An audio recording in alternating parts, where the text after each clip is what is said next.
Hi Sanjay. Yeah. So the questions which you have asked, let us see now. Okay.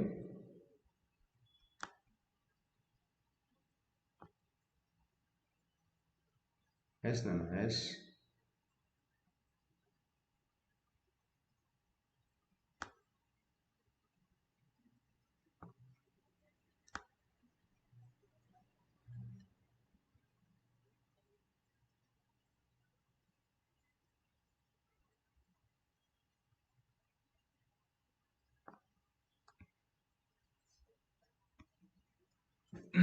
Yeah.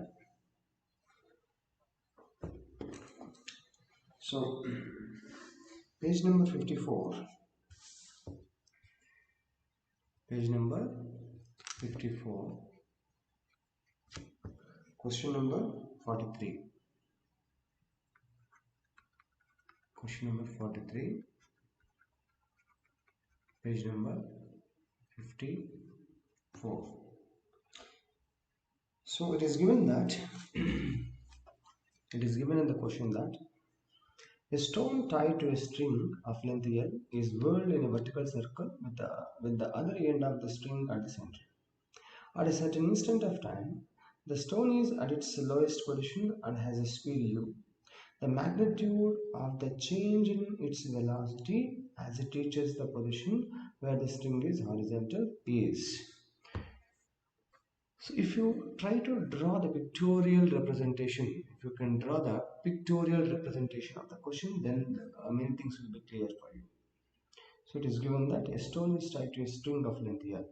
There is a string of length L which is whirled in a vertical circle with the other end of the string is at the center. So there is a string, there is a string, stone is attached to it or tied to it. It is in vertical circular motion.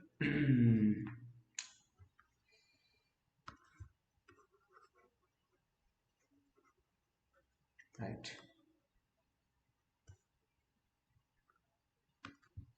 So this is the center. So it is in vertical circular motion. It is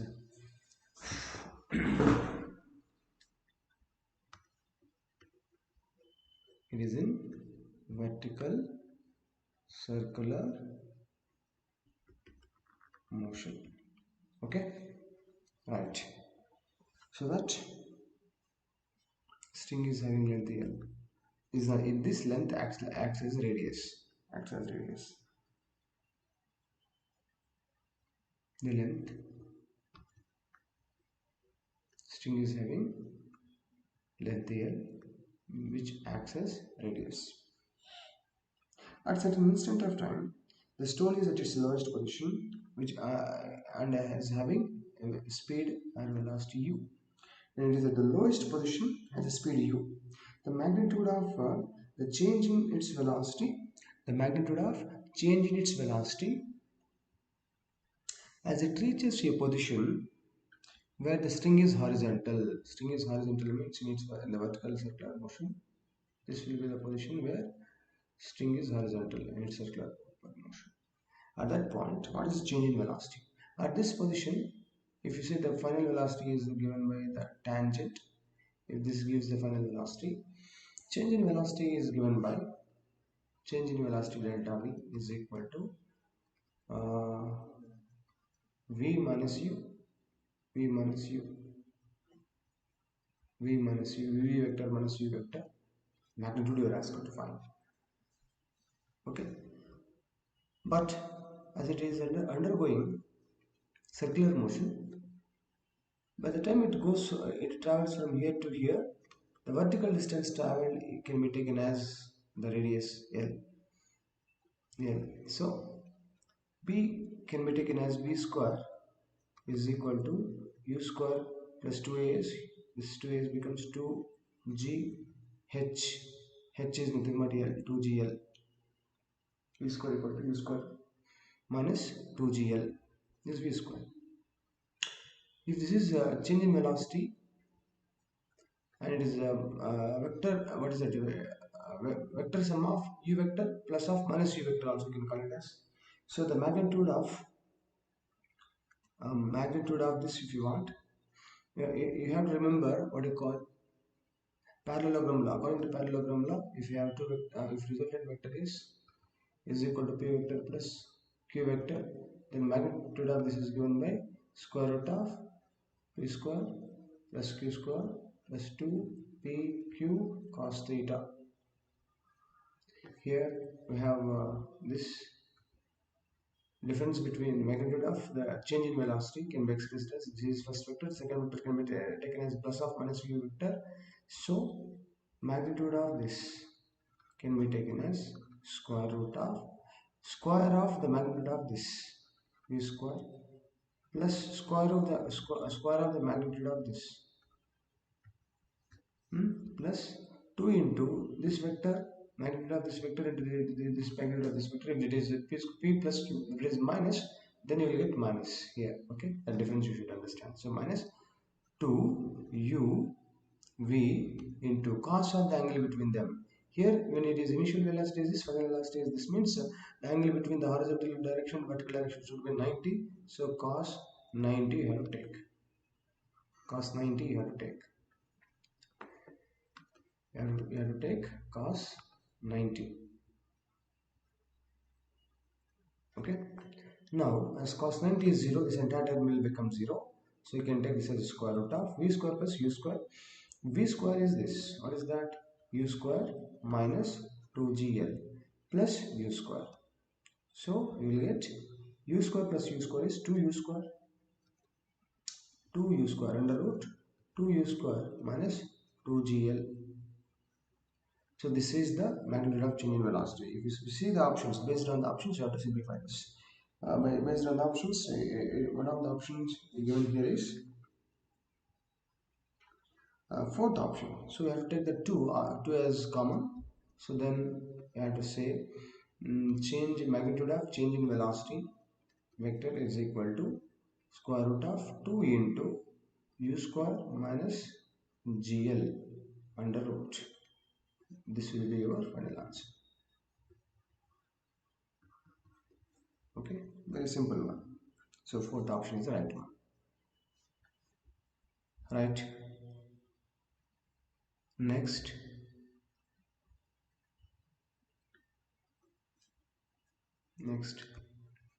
question number 45.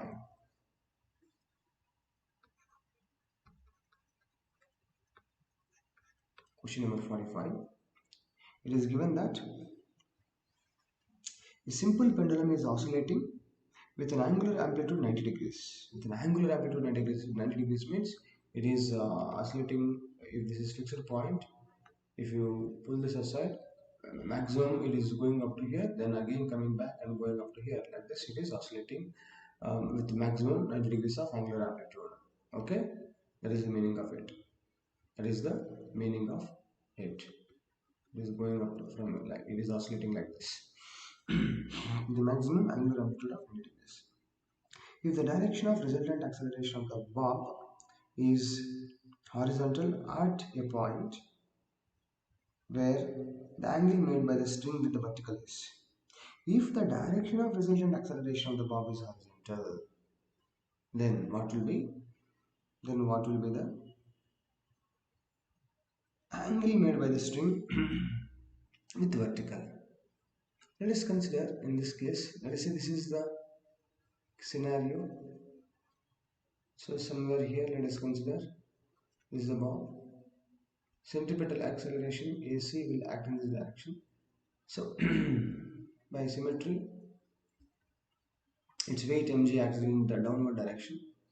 So centripetal acceleration can also be called as tangential, radial acceleration. Whereas if this is net weight, if by symmetry, if this is theta at some angle, at some instant theta, by symmetry this also will be theta. If this is mg, if we resolve, then we will get mg cos theta, and in this direction mg sin theta. This component of the force or weight is called tangential component. So Force is nothing but mass into acceleration. Mass into acceleration. Acceleration will be g sin theta. So component of acceleration along this tangent will be called as tangential acceleration. At is equal to g tan theta you can take. So tangential acceleration can be taken as At is equal to g sin theta you can take. But centripetal acceleration will be always along the radius vector. It will be towards the center.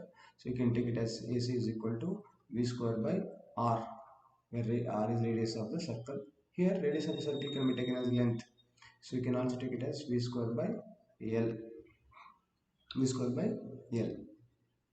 But here we can take v square. What is this? With respect to this point, if you project this and release at any point at the maximum amplitude point, it is mentioned that it is oscillating with the maximum angular amplitude of 90 degrees. If it is here, if you are releasing here from rest, by the time it comes here, the velocity is v. Then you can say by using the equations of motion, you can take this height, the distance traveled, vertical distance traveled can be this. So here you can take this as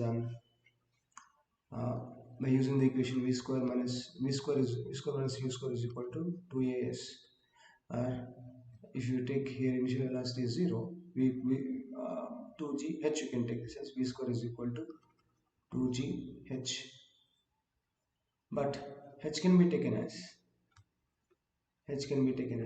this one, the height, this much height to it has traveled. This is r is L, this is L cos theta, L sin theta you can take. So L cos theta will be the height vertical distance traveled. So you can take this as 2g into L cos theta. How it is L cos theta? If this is radius is nothing but L, by symmetry if this is theta, L cos theta will from here to here it will be L cos theta. L cos theta, and this will be L sin theta, vertical component. When it is coming from here to here means the vertical distance traveled is nothing but this. So the distance traveled is L cos theta. So you have taken h as L cos theta. So v square will be this. By substituting this here, you can get 2gl cos theta, 2gl cos theta, 2gl cos theta by L gets cancelled. Okay. So then you will get AC is equal to 2g cos theta, 2g cos theta. This is AC. Well, what you are asked to find at a moment when the when the net velocity is horizontal, like net acceleration is horizontal, you have to say this is a tangential component, this is centripetal. A centripetal component. Resultant will be horizontal. In this case, resultant can be in this direction.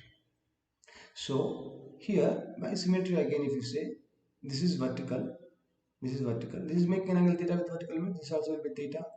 So you have to carefully understand step by step, guys, otherwise you will confuse. So this is AC, then this component of AC will be AC cos theta, AC cos theta. And if this is AT, tangential acceleration only, if you consider tangential acceleration by symmetry, if this is theta means this will be with respect to this, you can say this will be theta. Actually this is total is this is 90 minus theta, this is 90, this theta, this will be 90 minus theta. So 80 cos 90 minus theta, you will get a component along this cos 90 minus theta, it becomes 80 sin theta. You will get here 80 sin theta. So at this moment AC cos theta will be equal to AC sin theta. This condition you should understand carefully. Okay, at the moment the net acceleration is horizontal, then AC cos theta will be equal to 80 sin theta. If totally a net acceleration is horizontal, then AC cos theta will be equal to 80 sin theta.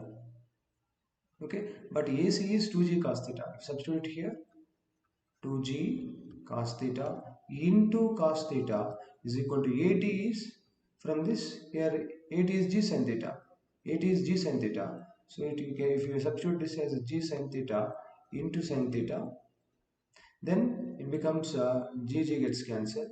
2 into cos square theta is equal to sin square theta. If you bring this here, you will get tan square theta equal to 2.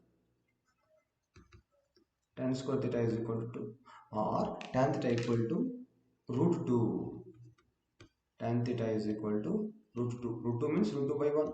So if you construct what you call right angle triangle, if this is theta, tan theta is opposite side by adjacent side. Root 2 by 1 means opposite side by root 2, adjacent side will be 1. Then hypotenuse will be square root of this, square root of sum of the squares of this, right? Hypotenuse square equal to sum of the squares of this, so is equal to square root of 1 square plus root 2 square is 1 plus 2, so it is root 3. So then theta, from this you can say theta can be either, if you take tan theta, it can be either tan inverse of root 2. If this option is there, it is correct. If in terms of tan is not there, means you have to consider in terms of sin or cos. Then you can also write cos theta is equal to adjacent side by hypotenuse 1 by root 3. From this we can say theta can be equal to cos inverse of 1 by root 3. If cos term is also not there, you have to check in terms of sine. Then you can write sin theta is equal to opposite side by hypotenuse root 2 by root 3. So this implies theta is equal to sin inverse of root 2 by root 3 or root 2 by 3. This way also can write. So any of these options will be correct. So if you cross check here, cos inverse of 1 by root 3 is there. So this is correct. That's it. This is how you have to work out this kind of questions. So little practice you have to do. You have to practice little bit. These are little higher level kind of questions, guys. Obviously, if you have not practiced low level questions, you will not understand. You will not understand few things. Obviously, you will confuse. Again, I am telling you must and should practice first low level questions, level 1, level 2 questions. Then simply you can understand this very simply. These are very simple concept based questions. First, you have to go through and practice level 1, exercise 1 and exercise 2 questions, and try to understand the conceptual points there, and then try to come for these questions. Okay, right? Copy it.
Sir ఒక్క నిమిషం sir క్లాస్లో ఉన్నాను. Yes, students. So horizontal circular motion part we will discuss, and I'll try to revise once. Already it is completed in motion in a plane. It will come across in the motion in a plane chapter. I will revise briefly that tomorrow's session. Okay. So try to go through yourself and try to remind